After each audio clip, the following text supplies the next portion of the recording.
Olá a todos, sejam muito bem-vindos a mais um podcast filosófico, atividade esta promovida pela Organização Internacional Nova Acrópole do Brasil. E para este podcast, recebemos o professor da Nova Acrópole de Curitiba, no Paraná, Marcelo Silveira. Seja muito bem-vindo, Marcelo. Obrigado, Danilo. Bem, pessoal, em nosso podcast de hoje vamos fazer algumas reflexões filosóficas acerca da obra A Peste, do autor franco-argelino Albert Camus. A ideia não é esgotar o tema, muito menos trazer aqui verdades absolutas, mas conversarmos, refletirmos e, através desse podcast, extrair as ideias mais úteis e práticas para as nossas vidas. Bom, essa obra é de 1947 e é curioso, pois no ano passado a BBC de Londres trouxe uma matéria falando que essa obra tornou-se um best-seller na Europa, justamente em função do processo da pandemia. Ainda hoje nós vivemos isso, essa obra ainda tem uma importância, evidentemente falando, não só no seu período de lançamento e não só também no ano passado, quando isso veio à tona, mas também no período presente em que estamos vivendo. Então, justamente, eu gostaria que você falasse do alcance dessa obra, da importância que ela tem e do que nós podemos extrair aí de início desses principais aspectos que ela vai tratar sobre essa questão da peste. Legal, Danilo. Bom, mais uma vez, obrigado pelo convite para termos essa conversa. Seguramente há muito conteúdo a respeito da peste de Camus, como você colocou, Albert Camus, como o pessoal pronuncia. O que ocorre? O tema da peste, o tema das epidemias, das doenças que se alastram por uma cidade, enfim, por um país, é um tema natural, porque ocorre de tempos em tempos em todos os lugares. A história está repleta de casos como esse, de peste bubônica, como é a tratada de forma simbólica pelo Camus, ou de peste, de cólera e outras pestes, né? Nós vivemos há mais de um ano uma experiência da pandemia, uma dimensão global, mas que não deixa de ser algo muito similar e cujas características são muito parecidas. E no início, para quem conhecia a obra do Camus, A Peste, provavelmente muitas coisas não foram surpreendentes em relação aos acontecimentos, porque esse autor ele tem uma capacidade muito especial de, através de uma reflexão profunda, observar as características dos processos coletivos de peste e de guerra e transcrever isso através do romance, transcrever isso através das suas reflexões e apontar as principais características. Então é normal, pelo próprio título, pela temática que aborda, que esse assunto tenha voltado à tona no último ano e realmente foi feita muita propaganda, né? Saiu muito conteúdo a respeito da peste. Porém, eu penso que, não menosprezando o valor de todos esses conteúdos, inclusive do que nós estamos fazendo aqui agora, sem sombra de dúvidas, a leitura da obra ela é muito mais importante e muito mais interessante do que falarmos somente sobre ela ou conhecermos a obra a partir do que alguém está falando. Então já fica desde já a recomendação aos que ouvem esse podcast, se tiverem interesse, se tiverem sentirem que é para si essa leitura, que façam a busca, façam a leitura da obra, porque sem dúvidas vão encontrar um padrão de semelhanças muito interessante. Uma leitura atenta vai nos mostrar isso e também vai nos dar caminhos, se não caminhos, ao menos reflexões, para que lidemos sempre com essas circunstâncias coletivas que se projetam sobre nós e vão continuar se projetando no futuro de uma maneira mais serena, de uma maneira mais tranquila e também de uma maneira mais realista em relação a tudo que nos ocorre. Bom, essa obra trata de maneira inteligente sobre o processo da Segunda Guerra Mundial. O pano de fundo é a peste, mas é importante destacar isso porque ele faz uma analogia muito inteligente do ponto de vista filosófico, tanto quanto fez George Orwell em 1984 ou na Revolução dos Bichos também. Mas a peste, ela tem uma característica muito peculiar porque ela trata de um flagelo humano, simbolicamente falando, que é a guerra, e também que é a própria peste em si e o que nós podemos aprender com essa experiência dolorosa, embora ele trate disso de uma maneira filosófica, bastante humana também, e traz muitas reflexões. Por isso eu gostaria que você falasse da vida do autor, que é muito importante nesse sentido de uma compreensão da obra e também da obra em si. Certo. Bom, Danilo, o Camus ele não é um autor clássico, ele é um autor do último século, e embora tenha morrido em 1960, já tem um tempo, né, várias décadas, é um autor de grande impacto e que tem, como todos que viveram a sua época, as suas características. É uma figura muito controversa, é muito difícil afirmar exatamente o que foi ou o que não foi, até porque dentro do contexto em que viveu e atuou, e a nossa tendência, a dele também, de rotular as coisas, que é uma tendência típica do último século, do final do século XIX e de todo o transcurso do século XX, nos limita um pouco, e nós vamos encontrar inúmeras referências, inclusive biografias muito bem escritas, em que nunca vamos ter um padrão dentro da obra do Camus, e esse padrão ele não vai ser encontrado porque a sua própria vida transcorre em processos muito conturbados e às vezes muito controversos. O Camus ele é um escritor, aliás, é uma pessoa, né? Um ser humano que foi reconhecido como autor franco-argelino quando recebeu o Prêmio Nobel, isso o tornou bastante popular. Enfim, tem o seu mérito, um grande mérito, porque tem uma capacidade de redação, de escrita fantástica, então por isso que nós lembramos dele mais desde a perspectiva do escritor, mas que cumpriu com o papel de jornalista, de investigador, de filósofo, muito importante no seu tempo. Ele nasceu em 1913 e morreu em 1960, como eu dizia. O que isso significa? Bom, antes de falar o que isso significa, ele nasce na Argélia. A Argélia é hoje um país que fica na África do Norte, né, numa cidade costeira onde ele nasceu, onde inclusive é próximo de onde se dá a história da peste que ele narra também. E o que ocorre? A Argélia é um território que desde a antiguidade ele parece estar sempre subjugado por algum outro poder político, né? Então desde os cartagineses lá no passado, o Império Romano, enfim, depois no período medieval o Império Otomano que assumiu esse território, depois a França, até que posteriormente ocorre a independência em 1962, e é um território desde há muito tempo tomado, né, preenchido por pessoas de linhagem árabe e por pessoas de linhagem francesa, né, dessas duas culturas. E ele nasceu aí, com uma família que é parte argelina tradicional e vinculada aos árabes ali, e parte francesa, mais francesa, inclusive até onde sabemos. E se você pega o período em que ele viveu, é interessante porque você percebe que a sua infância ela se dá durante o processo da Primeira Guerra Mundial, durante o período da Primeira Guerra Mundial. A Primeira Guerra começa, se não me falha a memória, 1 ano após o seu nascimento.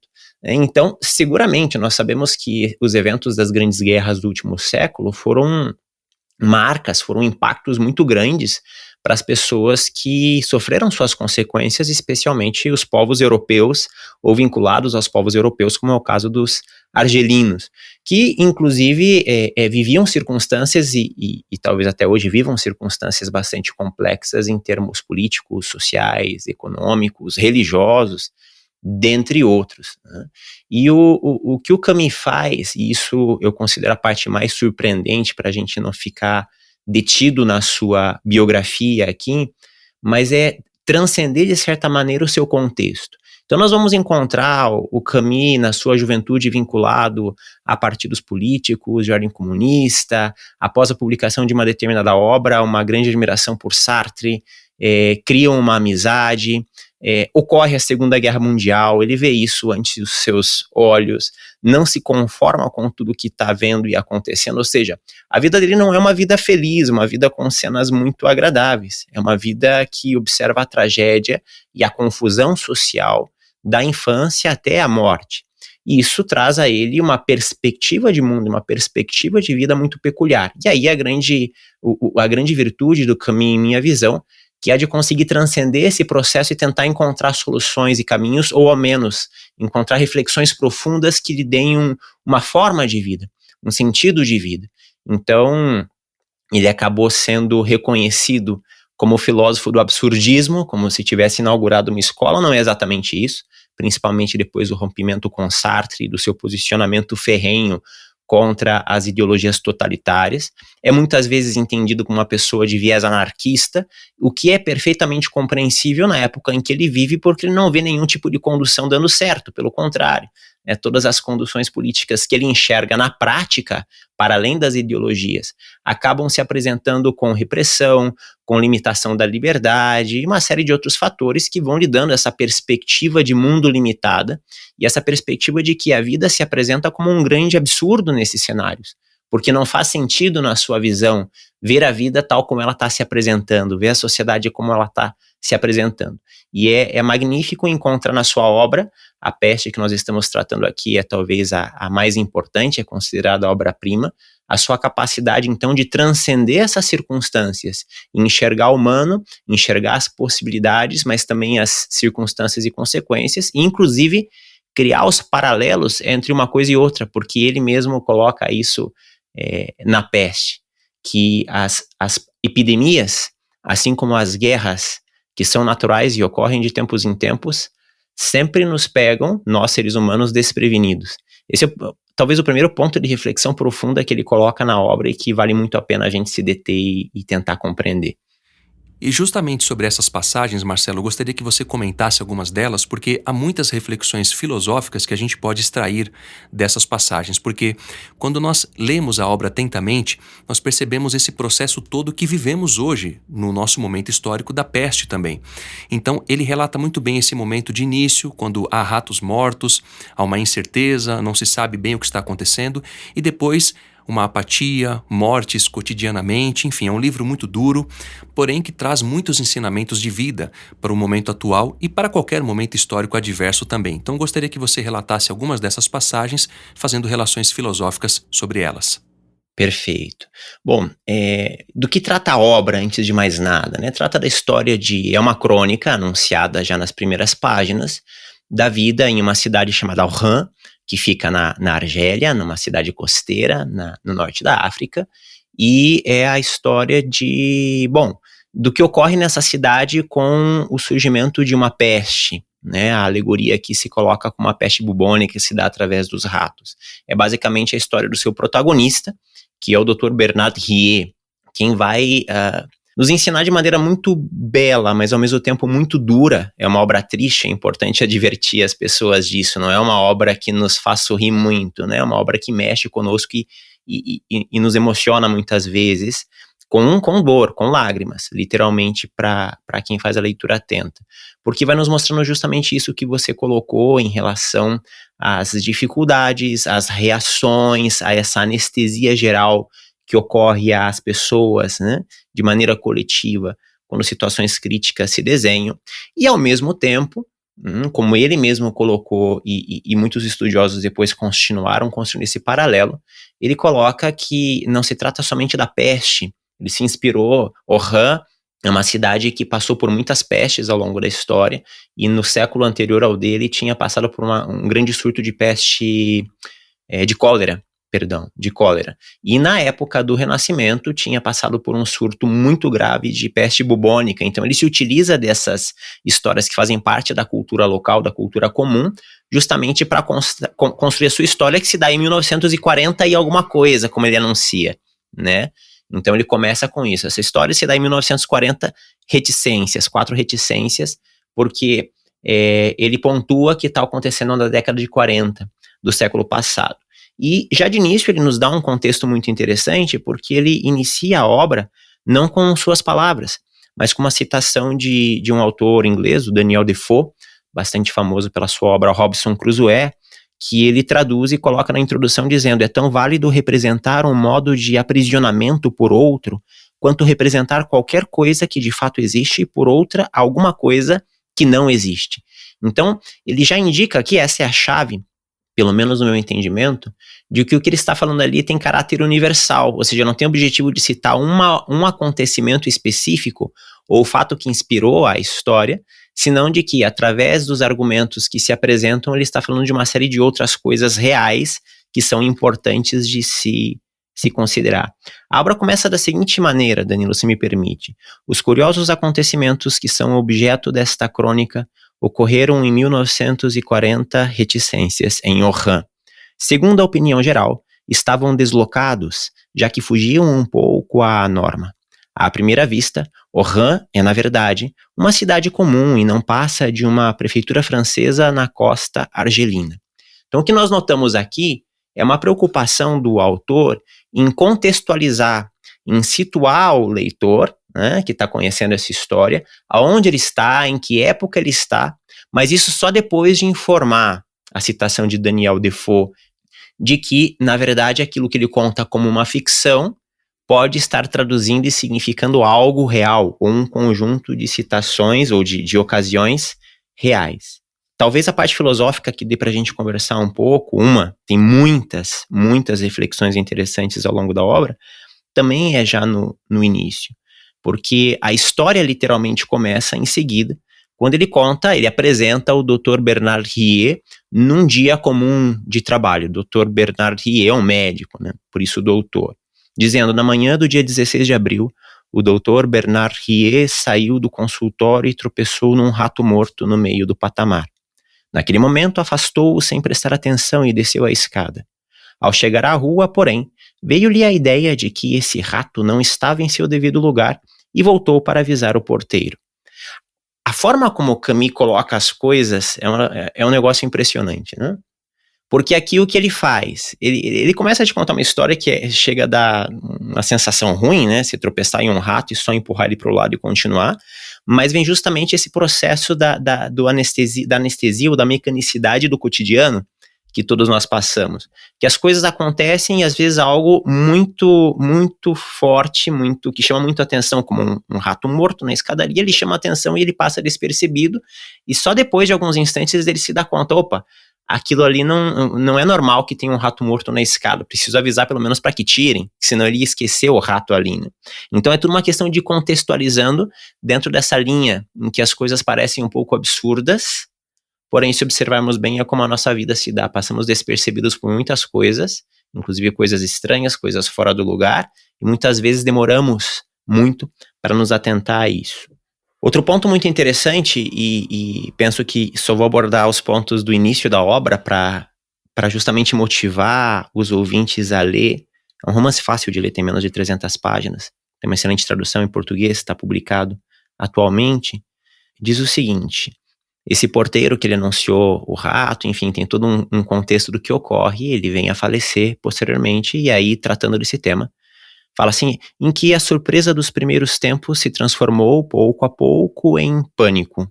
Então, é justamente isso que ocorre, né? Você tem uma doença, ou você tem uma ameaça, ou você tem uma situação realmente preocupante, que num primeiro momento ela gera surpresa, ela te faz opinar muito, ela te leva a certas premissas, a certas visões das coisas. Porém, quando isso se apresenta como verdadeiramente perigoso, ou que coloca você em risco de fato, entra um outro elemento, que é o pânico. De tal maneira que os fatores iniciais, é o que dá para se depreender do texto e da reflexão aqui de Camus, não deveríamos ficar surpresos com as coisas, e sim, devemos respeitá-las ou temê-las, ter medo delas com o devido respeito para aprender a lidar com elas, porque o medo descontrolado vai levar inevitavelmente ao pânico, e é precisamente isso que o Camus mostra pra gente nesse trecho e na sequência dessas páginas, e é precisamente o que nós temos visto ocorrer no nosso mundo, passando pelos processos da pandemia, né? Num primeiro momento é uma surpresa, é algo que vai vir e já vai passar, ou talvez seja um ponto que alguém está inventando uma notícia, seja uma fake news, daqui a pouco se trata de algo verdadeiro, de repente sem instrução nenhuma todos nós nos trancamos achando que essa é a melhor solução,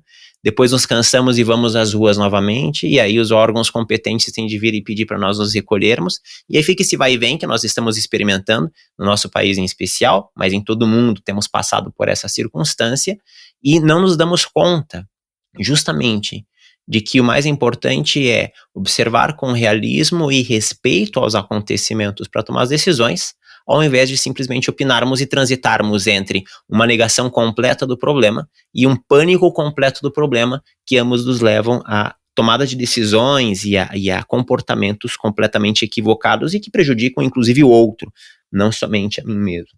E essa ideia que você traz dessa mecanicidade, desse processo de repetição que vai acontecendo ao longo da obra, ou seja, as pessoas vão caindo num processo comum, de um entendimento comum e vão se deixando levar pelas circunstâncias. E fazendo um paralelo com o mundo em que a gente vive e com esse momento histórico que estamos vivendo agora, quais são as reflexões que a gente pode fazer e os paralelos que a gente pode traçar?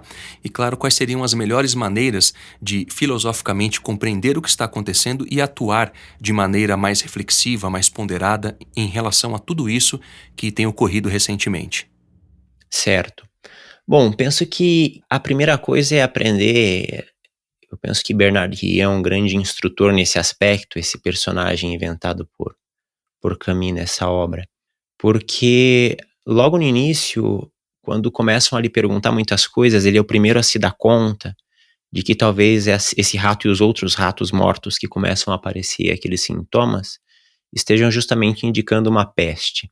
E há uma negação completa e coletiva por parte dos jornais e do governo de que isso seja algo realmente preocupante, e é uma tendência dele também de negar isso porque não acredita que a peste bubônica, que é algo considerado exterminado na sua época, poderia ter retornado. Como também não quer, como ser humano não quer confrontar-se com essa ocorrência, né? Não quer aceitar o fato de que existe um perigo iminente se desenhando na sua cidade. E o que faz o Bernard Rie, um determinado diálogo logo no início, também que as pessoas começam a lhe perguntar, os seus colegas começam a lhe perguntar muitas coisas, ele diz, olha, nesse momento o único que eu quero é encontrar minha paz interior. E eu penso que esse ensinamento do protagonista é o ensinamento que nós, no nosso tempo, tanto precisamos. Antes de mais nada, indiferente das circunstâncias, indiferente do que sabemos ou não sabemos, e do que poderemos ou não poderemos saber, na frente tem de estar como meta encontrar nossa paz interior, indiferente das circunstâncias à nossa volta. As circunstâncias, elas são variáveis e nós nunca sabemos como as coisas vão se dar, nunca sabemos como os elementos vão surgir na nossa vida, na nossa história, coisas que dependem de nós, coisas que não dependem de nós, como bem aprendemos com os estoicos. A nós nos compete a nossa vida e fundamentalmente a nossa vida interior, compete a nossa serenidade interior, indiferente das circunstâncias externas. E penso que esse é um dos pontos principais que tem a ver com ética, tem a ver com conhecer-se a si mesmo, encontrar uma unidade dentro de si mesmo, fundamentais a se refletir e a se aprender por todos nós. Não que não tenhamos alguma experiência com isso, porque isso faz parte da tradição humana, mas parece que de tempos em tempos esquecemos. E aí vem esse momento da obra, que é um momento que nos chama a atenção como reflexão para o nosso momento. Existiram tantas guerras e tantas pestes na história, mas elas sempre nos encontram desprevenidos. Ou seja, passa o problema, ou a gente acredita que o problema passou, e nós já baixamos a guarda imediatamente, acreditando que vivemos um mundo perfeito em que os problemas não vão voltar. E eles voltam. Isso é natural do próprio processo histórico. E talvez um dia, que bom se não voltarem, mas a história nos ensina que esses problemas de pestes, doenças, guerras, dentre outros, retornam e não demoram muito tempo para retornar. Não passa-se um século sem algum grande processo de dificuldade, que é, desde a perspectiva comum, uma grande prova, um flagelo, algo que nos limita, que tem um culpado, mas que bem poderia ser compreendido, como aprendemos no processo filosófico, como uma experiência, porque todas as experiências são importantes e necessárias. As coisas vão acontecer como devem acontecer, e o que pode realmente mudar é a nossa maneira de lidar com elas, a nossa maneira de conduzi-las, e se está em nossa mão, está em nosso poder fazer isso, fazer com que as ocorrências mais duras e mais difíceis se deem da maneira menos agressiva, menos dolorosa possível, mas sem negar a dor, sem negar a existência da dor, sem negar que precisamos passar por essas experiências e que, se passamos bem por essas experiências, ato contínuo, estaremos fortalecidos. Não deveríamos ser pegos de surpresa. Por algum motivo, sempre somos pegos de surpresa. Inclusive tem um ditado que fala justamente isso que você colocou agora em relação a ser pegos de surpresa, não é? Diz que o ser humano prudente vale por dois. Isso é bastante filosófico. Inclusive no próprio livro tem uma passagem que fala sobre esse momento de que eles foram pegos de surpresa com tudo aquilo que estava ocorrendo. Ou seja, a passagem diz o seguinte: Ryo estava desprevenido, assim como nossos concidadãos. Essa passagem simboliza muito o que a gente está vivendo hoje, ou seja, desprevenidos em vários aspectos. Então isso é muito importante de destacar e refletir também, porque todas as experiências, dolorosas ou não, são frutos de aprendizados que a gente precisa realmente crescer como seres humanos em função disso que estamos vivendo. E mais adiante há uma outra passagem que eu gostaria que você comentasse, que é justamente sobre o aspecto do flagelo e da liberdade. A passagem diz o seguinte: o flagelo não está à altura do homem. Mais adiante, julgavam-se livres e nunca alguém será livre enquanto houver flagelos. Bom, nós temos aí dois pontos bem distintos, o flagelo e a liberdade. E a filosofia, ao longo do seu desenvolvimento, tratou ambos, tanto o flagelo quanto a liberdade. E de um modo geral, Marcelo, em relação à liberdade, especificamente falando, nós temos uma ideia, às vezes, um pouco limitada do que significa de fato ser livre. Eu gostaria que você falasse um pouco desses aspectos para que a gente pudesse compreender melhor, então, essas passagens. É um ponto muito interessante, é um momento muito filosófico, ao mesmo tempo muito bonito da obra, volto a repetir, como tantos outros, né? Porque o tema da liberdade é um tema que pode ser controverso, foi para Camus e vai ser para nós sempre. Porém, podemos ir ao encontro do que os seres humanos temos encontrado ao longo da história como referência de liberdade. E na própria vida do nosso autor, existe algo que demonstra um entendimento do conceito de liberdade, tal como os clássicos entenderam a liberdade, tal como nós, na Nova Acrópole, entendemos a liberdade, que a liberdade está intimamente relacionada com a consciência e com a posse de si mesmo. Veja que o Camus, ainda que tenha na sua juventude aderido a ideologias e propostas políticas e filosóficas, como o existencialismo de Sartre e outras mais, em determinado momento ele entende que esses caminhos não estão lhe levando a uma solução plausível, a uma vida plausível, e opta por libertar-se de todas essas ideologias, digamos assim. Tanto que você não consegue encaixar, depois da vida madura, né, um pouco antes da morte, o Camus em nenhuma ideologia do século XX, das ideologias conhecidas. Porque a sua consciência é a sua liberdade e a sua opção de escolha, né, e a sua escolha é não aderir, não chancelar todos esses processos que ele via, não como nós vemos à distância, né, e opinamos como certos ou errados, mas que ele via com as suas eminentes consequências ante os seus olhos.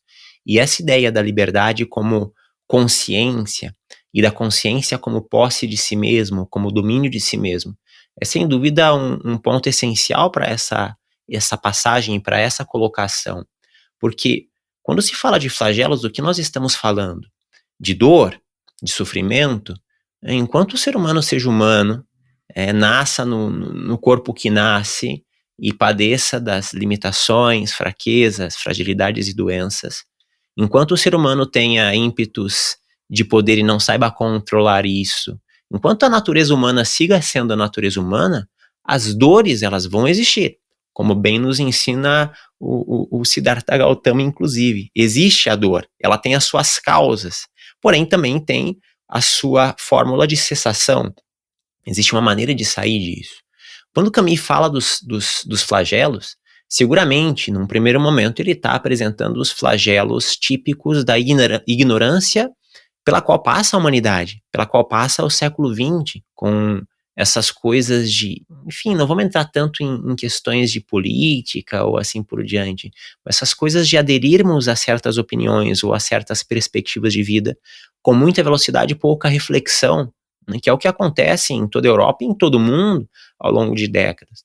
O século XX se inicia, nós sabemos isso, no anseio de um mundo perfeito, onde a tecnologia e a ciência vão dar os caminhos para que a humanidade encontre a harmonia e a paz, e se confronta com uma guerra mundial, nunca antes vista, a Primeira Guerra. essa guerra acaba e todo mundo olha um para o outro e fala, não, peraí, a gente não pode voltar a ter uma experiência como essa, nunca mais, aprendemos a lição. E pouco tempo depois, poucas décadas depois, a gente tem a Segunda Guerra Mundial numa dimensão ainda maior e ainda mais fratricida. E parece que essas coisas não param, muda a forma, mas essa agressividade ela existe.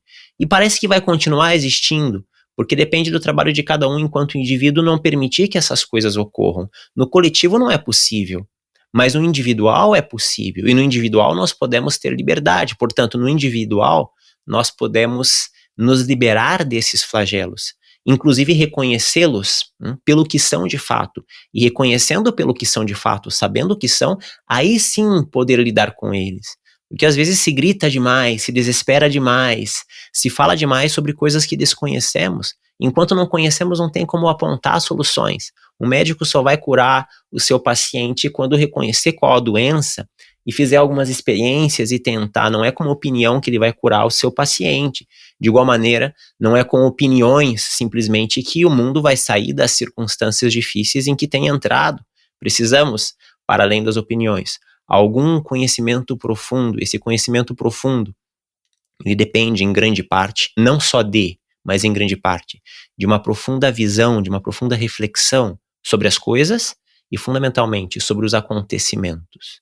O problema é que, num tempo em que a notícia ela nem tem tempo de se tornar notícia e já foi substituída por outra, nós temos, na nossa pressa e na nossa ansiedade, nos limitado a simplesmente receber informações e não mergulhar nelas e refletir o que elas significam. Até porque muitas das informações que chegam nos parecem irrelevantes, nossa atenção é distraída o tempo todo.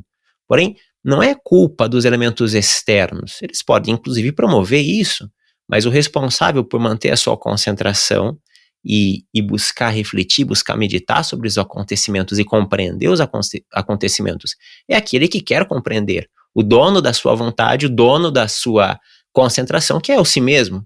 Então depende de cada um de nós, e penso que em relação aos flagelos não basta com interpretarmos o texto no sentido de que enquanto existirem flagelos externos, né, que alguém promove, que alguém promovem sobre nós, não teremos liberdade, senão que essa busca por liberdade começa em nós mesmos e pode ser conquistada imediatamente. Bom, agora para encerrar, Marcelo, o nosso podcast de hoje, eu gostaria que você falasse sobre 3 pontos. Primeiro, comentasse em linhas gerais o que nós podemos aprender da obra A Peste, quais são os elementos principais que você poderia destacar em termos de aprendizado, e também falasse sobre a peste que vivemos agora no momento atual, em paralelo a essa peste, ou seja, o que nós podemos aprender desse momento histórico em que estamos vivendo, como crescer, como nos melhorarmos em relação a isso. E, claro, sobre como a filosofia pode nos ajudar a compreender melhor esse momento em que estamos vivendo, não só a obra, o que ela nos ensina, mas o que nós podemos extrair da peste de um modo geral, desses aprendizados dolorosos que, como você bem mencionou, já vivemos também em outros momentos. Em relação à obra, Danilo, minha maior recomendação é que os ouvintes de fato busquem e leiam quando seja o momento, e se estiverem dispostos a essa leitura, volto a repetir, é uma obra dura, é uma obra que mexe conosco, se lida atentamente e de maneira reflexiva. E que não se saia com conclusões imediatas, se permita o exercício paciente da reflexão, da contemplação, porque Camus é mestre em pegar questões absurdas e fazer experiências estéticas com ela e te colocar em uma esfera de beleza sem que você perceba até que está dentro dela. E é justamente isso, você leu a obra, sabe que ele faz isso conosco, na sua forma de contar a história. Fundamentalmente, dentro de toda a narrativa, que é a narrativa desse ano de peste, do Dr. Bernard Rieu, virão muitas surpresas àquele que leia a história do começo ao fim, mas fundamentalmente muitos ensinamentos. E o próprio comportamento e a maneira como o Dr. Bernard Rieu encontra soluções e encontra força de vontade dentro de si mesmo, mesmo quando está nos limites das suas capacidades e das suas esperanças, e a sua capacidade de, em determinado momento, reconhecer que está no limite e ter uma pausa, um momento de silêncio e de contemplação na natureza, quando ele vai com um amigo nadar no oceano, de maneira fugidia. São experiências e imagens a se construir ao longo da leitura, que nos ensinam muito sobre como viver a nossa vida e como viver as nossas provas, principalmente aquelas mais duradouras e mais difíceis.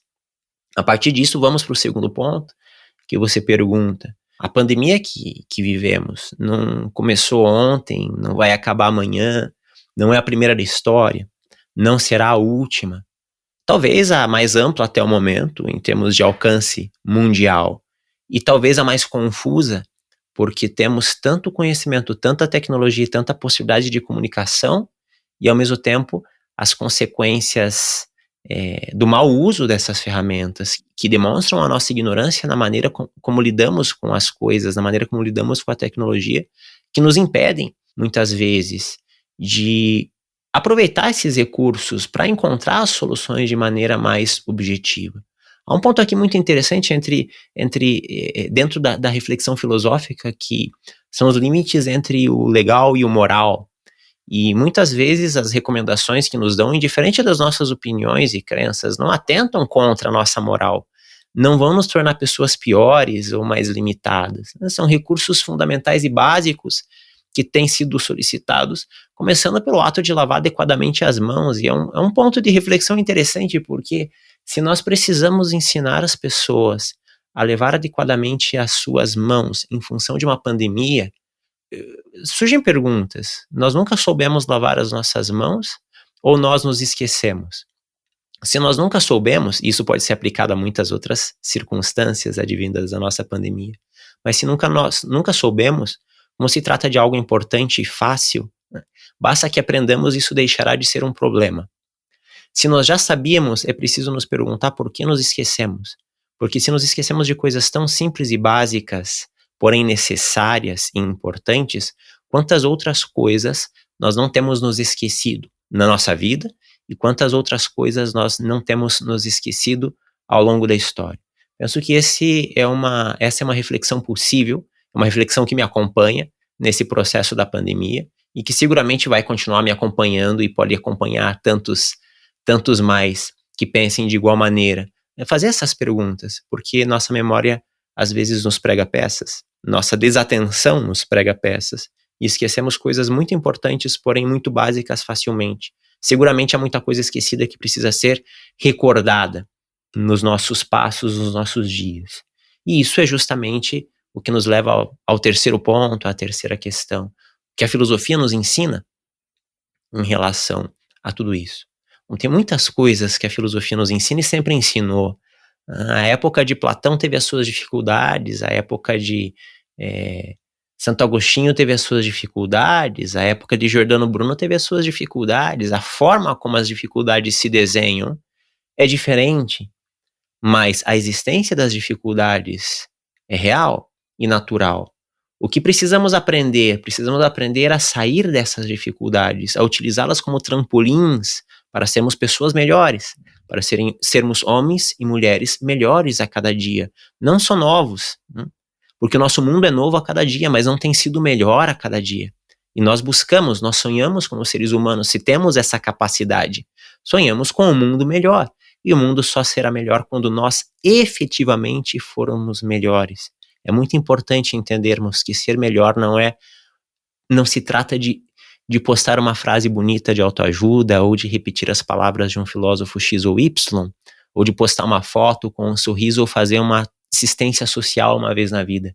Ser melhor se trata de um esforço contínuo e constante de vigilância sobre nós mesmos, para que sejamos cada vez mais humanos e não nos entreguemos às tendências fáceis dos aspectos instintivos bestiais que existem em nós, da agressividade, da violência, do egoísmo exacerbado e assim por diante. Daí que talvez nada melhor do que voltar, no nosso momento histórico, voltar-se aos estoicos, que souberam ensinar e viver tão bem em um período também conturbado, e trazer para dentro de si mesmo aquela serenidade, aquela tranquilidade de lidar com aquilo que depende de nós e fazer todo o esforço possível em relação àquilo que não depende, e não sofrer demasiadamente com aquilo que não depende de nós.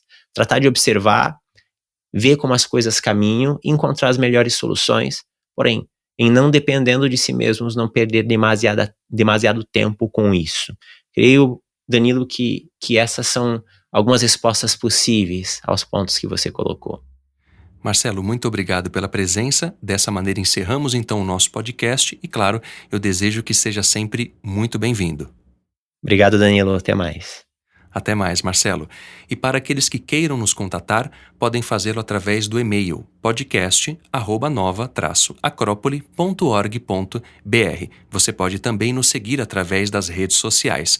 E para quem quiser saber mais sobre a filosofia como a arte de viver, pode fazê-lo através do nosso site nova-acropole.org.br.